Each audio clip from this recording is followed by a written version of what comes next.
Ndabasuhuje kandi mbahaye ikaze ku makuru yacu y'uyu munsi ku wa kabiri itariki 15 ukwezi kwa kane 2026.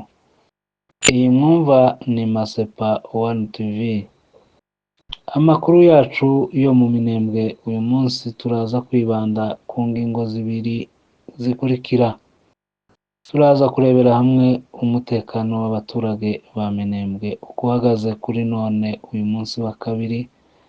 Tuze no kongera kureba ubuzima bw'abaturage ba Minembwe uko bwaba bwifashe kuri none uyu munsi wa kabiri.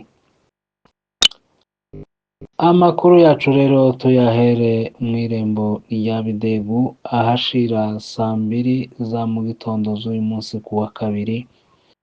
Humvikanye urufaya rw'amasasu menshi ndetse n'amabombe y'imbunda ziremereye, aho zaje no guhindura bakoresha drone. Ijisho ryacu ritubereye mu irembo rya Bidegu ryatubwiye ko ari ingabo za guverinoma ya Kinshasa ndetse n'abambari babo bagerageje kurasa ku baturage bari mu mirima yabo, bari gusarura se cyangwa bari gushaka ibyo kurya byo guhembura abana babo, bakaba bagabweho igitero n'iyi ngabo ya guverinoma, ari ukugira ngo irebe uko yasahura iyo myaka kugira ngo bene yo ahari baze kwicwa n'inzara.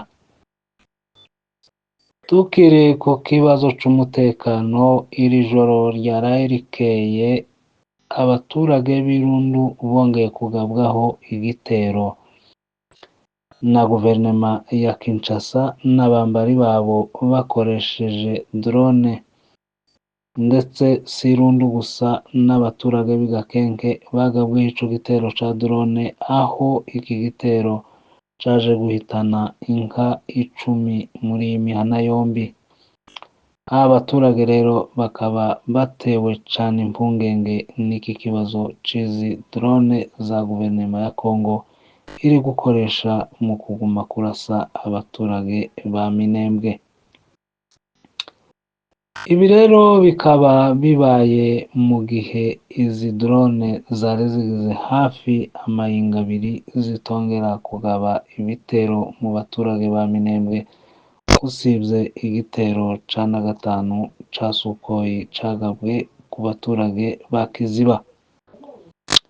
Andi marembo yose ya Minembwe uyu munsi hiriwemwo agacerere, aho ni nk'irembo rya Gahwera, iryo n'irembo rya Kivumu, n'irembo ryo Kwirumba, n'irembo rya Biziba, n'irembo rya Rugezi ndetse n'irembo rya Gakenke cyangwa se na Muriza. Ayo marembo rero akaba yiriwemwo agacerere ntangere, ariko rero nanone umwanzi aracari hafi umwanya n'umwanya yogaba ibitero kuko ahoze abigaba. Ubuzima bw'abaturage ba Minembwe bukomeje kuzamba, aho abantu bakomeje kubura ibintu byo gukoresha mu mazu by'ibanze nk'isabune, umunyu, amavuta ndetse n'amazutu yo guhura ibigori. Abaturage ba Minembwe rero ubuzima bwabo bukaba bukomeje kuzamba mu buryo n'ubwize ngaje gushaka aho yabona ibyo ngibyo.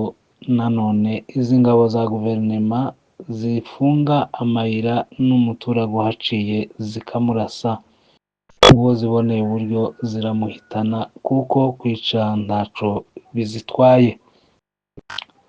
Kubw'iyo mpamvu rero abaturage ba Minembwe ubuzima buri mu marembera, ababa babishoboye bakomeza kuvuganira aba baturage ba Minembwe kugira ngo nabo babeho nk'uko abandi bose baturage ba Minembwe ba Kongo babayeho. Tukaba tubashimiye mwebwe mwese mwadukurikiraniye hafi hirya no hino, tukaba tubashimiye kandi tubabwiye ngo mugire ibihe byiza, muroranirwe mu byanyu. iyi mwumva rero yari Masepa One TV.